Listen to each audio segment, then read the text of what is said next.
우리 하나님의 말씀입니다. 이 하나님의 말씀이 이 새벽 시간 가운데 풍성하게 우리들 안에 힘이 되고 또 위로가 되는 복된 예배의 시간 되기를 간절히 바랍니다.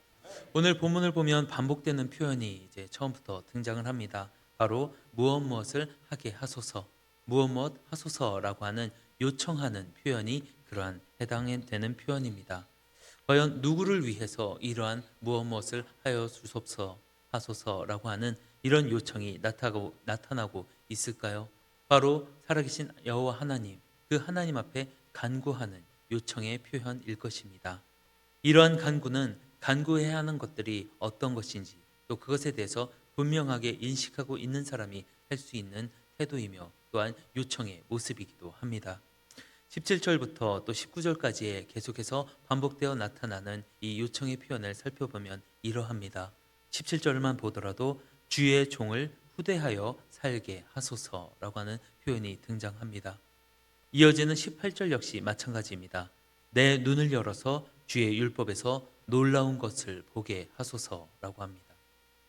19절 역시 이렇게 나타나고 있죠. 나는 땅에서 나그네가 되었사오니 주의 계명들을 내게 숨기지 마소서.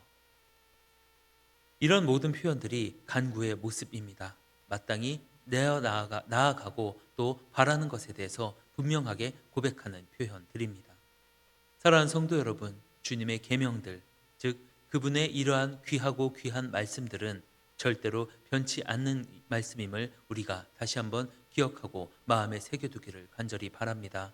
이 말씀은 처음부터 끝까지 늘 항상 동일하십니다. 그리고 이 말씀은 지금도 우리에게 선한 것들을 알려주고 계시고 인도하여 주신 줄 믿습니다. 그러다 보니 이 마음을 갖고 있는 그 가운데 저자가 20절과 같이 고백하는 것에 대해서 우리가 다시 한번 눈길을 바라보게 됩니다. 본문 20절을 제가 읽도록 하겠습니다.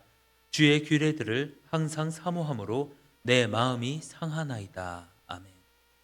앞서서 주님의 말씀은 절대 변하지 않으시고 한결같으시고 그 선하고 아름다운 나에게 힘이 되시고 위로가 되시는 능력 되시는 말씀이다라고 우리 모두가 아멘으로 고백하며 또 이 말씀을 마음에 새기고 있는 가운데 이 본문 20절의 말씀은 조금은 기묘한 표현이 아닐까 합니다. 주님의 말씀이 항상 그렇게 우리에게 위로가 되고 힘이 되는 말씀인데 어떻게 그러한 주님의 말씀을 그분의 규례들을 내가 사모하는 것으로 인하여서 나의 마음이 상한다라고 말하는 이 시편 기자의 말을 우리가 어떻게 바라봐야 하겠습니까? 우리는 어떠한 흠도 없는 진실 앞에 놓여져 있을 때 내가 참으로 연약하고 또 그만큼 발가벗겨지는 듯한 그런 느낌을 받을 때가 있습니다. 사실 우리는 어떠한 진실을 마주해야 하는 가운데 그 앞에서 당당하게 떳떳하게 말하고 또 그런 태도를 취하는 것은 그렇게 쉽지 못합니다. 어느 것 작은 하나라도 그 진실 앞에서는 걸리게 되고 내가 주춤하게 됩니다. 그러다 보니 민망해지고 부끄럽고 쑥스러워서 그 앞에서 고개를 들지 못하는 경우도 있습니다. 그러다 보면 자연스럽게 나의 마음 가운데 자존심이 꺾이게 되고 고개를 숙이고 또 그런 감정의 요동 때문에 민망함 때문에 감정이 상하게 되는 일도 발생합니다. 어찌 보면 자연스러운 모습이지라고 생각할 수도 있겠지만 분명히 이러한 경험은 그렇게 경험하고 싶지 않은 솔직히 유쾌한 경험은 아닌 것도 사실입니다. 그러나 이것은 우리가 그 어떠한 문제 앞에서 진실 앞에서 심리가 어떤 상태인지를 비추어 주는 것이기도 합니다. 교만하다라고 하는 것을 그렇게 이야기할 수가 있겠습니다. 본문 21절을 보면 이렇게 기록이 되어 있습니다. 교만하여 저주를 받으며 주의 계명들에게서 떠나는 자들을 주께서 꾸짖으셨나이다. 교만한 자의 모습은 하나같이 주님께서 꾸짖으시는 모습입니다. 그들이 마주할 수 있고 그들이 바라볼 수 있는 것이 주님의 꾸짖으심, 교훈하심입니다. 그들의 모습은 주의 말씀을, 주의 교훈을 깊이 생각하지 않고 내 마음 가운데 그렇게 온전하게 두지 못하고 지키지 않는 모습이 있습니다. 그러다 보니 거기에서 자연스럽게 떠나게 되고 멀리하게 되는 모습이 교만한 자들의 모습입니다. 다르게 표현하자면 주님의 그 귀하시고 또 귀한 말씀에 귀를 기울이고 순종하기보다는 도리어 다른 것에 더 눈을 돌리고 마음을 쓰고 그것을 따라가는 모습으로 살아가게 되는 자세가 나타나는 것. 그런 것이 교만한 자의 모습이라는 것입니다. 이러한 것에 대해서 주의 종이 어떠한 모습으로 그렇다면 살아가야 하는지, 이것에 대해서는 오늘 본문 23절 하반절과 같이 이렇게 말씀을 하고 있습니다. 23절을 보면 이러합니다. 고관들도 앉아서 나를 비방하였사오나 주의 종은 주의 율례들을 작은 소리로 읊조련나이다. 아멘. 주의 종은 주의 율례들을, 그 주님의 말씀을 작은 소리로 계속해서 읊조리고 있습니다. 읊조린다라고 하는 것은 우리들이 잘 이미 알고 있고 생각할 수 있는 것처럼 묵상한다라는 의미입니다. 계속해서 입술에, 마음에 그 말씀을 두고 계속해서 의미를 생각하고 또 반추하는 모습이 바로 이러한 읊조리는 묵상의 모습입니다. 주님의 그 선하시고 귀한 말씀을 온전하게 따르고 알아가기 위해서는 이렇게 계속해서 끊임없이 바라보고 생각하고 또 묵상하는 모습이 우리에게 있어야 한다는 겁니다. 유진 피터슨 목사님께서 이 묵상에 대해서 다음과 같은 비유를 설명하셨음을 아마 들으셨을 듯합니다. 개의 비유, 그리고 그 강아지가 자신의 앞에 있는 뼈다귀를 보고 어찌할 바 몰라 하는 그런 모습을 말입니다. 저 역시 어린 시절 강아지 한 마리가 어디선가 구해온 뼈를 이제 앞에 두고 정말 어떻게 가만히 있지 못하는 모습을 기억하곤 합니다. 그냥 앞에 두고 너무 예쁜 뼈가 있다, 너무 내가 좋아하는 뼈가 있다라고 하는 그런 정도의 좋아함이 아니라 정말 어찌나 그렇게 그 뼈다귀를 못살게 굴던지 입에 한가득 넣고 으드득 깨물기는, 또 얼마나 그렇게 깨물던지요. 또 어찌나 그렇게 계속해서 핥아대는지 뼈가 닳아 없어질 것 같이 그렇게 핥았습니다. 그뿐입니까? 있는 힘껏 그것을 빨기도 하고 잡아당기고 도무지 잠시도 그 뼈다귀 한 덩어리를 가만히 두지 못하는 모습을 기억합니다. 최대한 정말 그렇게 그 뼈가 이렇게나 좋을까 싶을 정도로 뼈다귀에 온전하게 집중하는 모습이 그 강아지의 모습이었습니다. 이 모습을 가리키면서 유진 피터슨 목사님이 이것이 우리들이 말씀을 향해서 나아가야 하는 묵상의 본질적인 모습이다라고 비유하여 말씀을 하셨습니다. 하나님의 말씀이 내 앞에 주어졌을 때 그 말씀이 얼마나 귀하고 나에게 기쁨이 되고 큰 은혜가 되는지를 알고 있는 사람은, 맛보아 그 말씀이 얼마나 선한지를 아는 사람이라면 그 말씀을 계속해서 앞에 두고 되뇌이고 또 계속해서 묵상한다라고 하는 것입니다. 그저 내가 참 좋은 품질의 성경책을 가지고 있지, 내가 정말 예쁘게 적혀 있는 이 성경 말씀을 내 눈앞에 두고 있지, 그것을 겉으로 바라보면서 눈앞에 두고 그것만으로 만족하는 그 정도의 기쁨이 아니라는 것이죠. 말씀을 집어서 한 장 한 장 읽어가며 여기에 적혀 있고 여기에서 말씀하시는 그 하나님의 은혜가, 인도하심이 나에게 얼마나 때를 따라 돕는 은혜가 되는지를 사모하고 누리고 또 온전히 나아가는 것, 그렇게 깊이 하나님 아버지의 마음에 빠져가고 아버지 하나님의 모습을 닮아가려고 하는, 그렇게 매일의 삶에서 말씀과 함께 몸부림치는 것이 진정한 묵상의 삶. 강아지가 뼈를 두고 어찌할 바 모르고 계속해서 물고 뜯고 있는 것처럼 우리 역시 그렇게 말씀 앞에 계속해서 그 선하심을 맛보아 알기를 소망하는 모습이 있어야 한다는 것입니다. 그렇게 할수록 우리는 하나님의 마음을 온전하게 닮아가고 또 그분의 뜻을 따라갈 수 있음을 알기 때문입니다. 그런데 아이러니한 것은 이것이죠.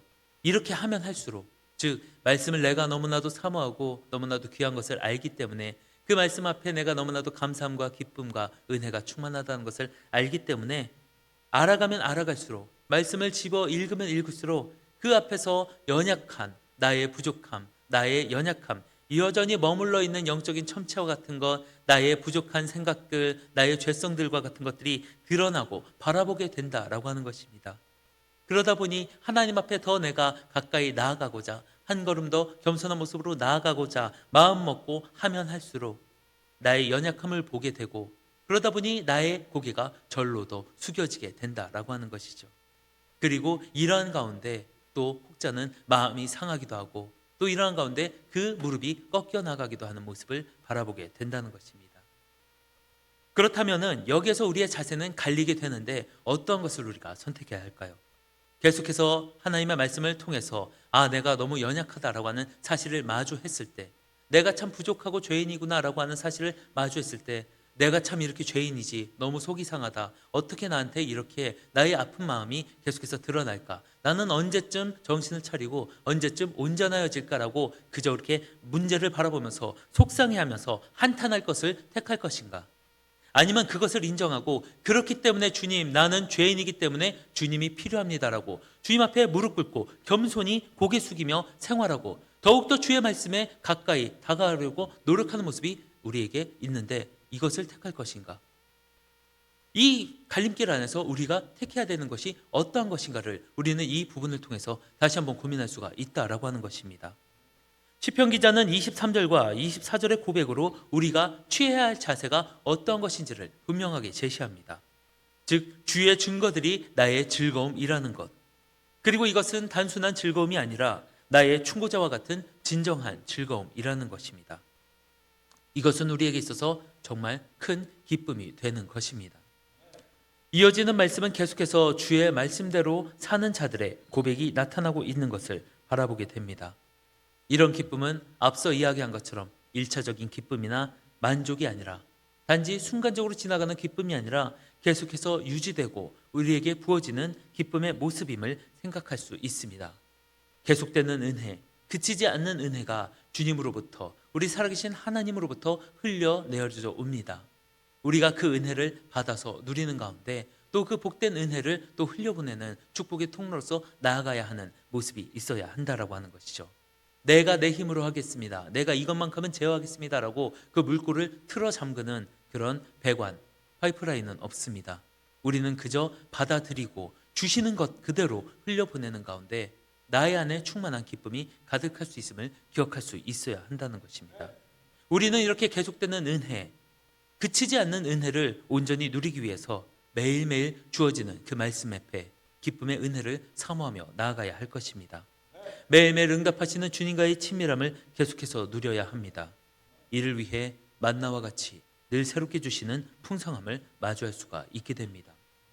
그러한 방법으로 나타나는 것이 오늘 본문에 나타나는 읍조림입니다. 묵상.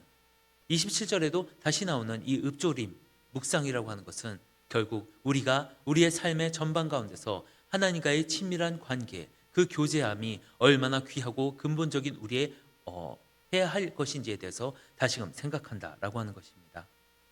그리고 28절에 기록된 것처럼 이런 묵상은 주의 법을 내게 은혜로 베풀 때 오직 주의 말씀대로 나를 세우시게 하는 것임을 알 수 있게 합니다. 그러므로 사랑하는 성도 여러분, 우리는 이러한 말씀 앞에서 더욱더 주님께서 나의 모든 삶의 지경과 모든 생각과 그런 모든 것들을 넓혀주고 계시는 분이심을 다시 한번 기억하며 그의 말씀대로 따라가기를 다짐해야 할 것입니다. 결국 내가 하는 것이 아니라 주께서 허락하셔야 할 수 있음도 소망해야 할 것입니다. 그러므로 우리는 고백해야 됩니다. 주여 나의 지경을 넓혀 주시옵소서. 온전히 주님의 말씀, 주님께서 부어주시는 은혜와 사랑을 나 역시 받아들이고 흘려보내기를 소망하오니 주여 나를 축복의 통로로 삼아 주옵소서. 이 고백이 우리 모두에게 있어야 할 것입니다. 그럴 때에야 본문에 기록된 것처럼 우리는 당당하게 달려갈 수가 있습니다.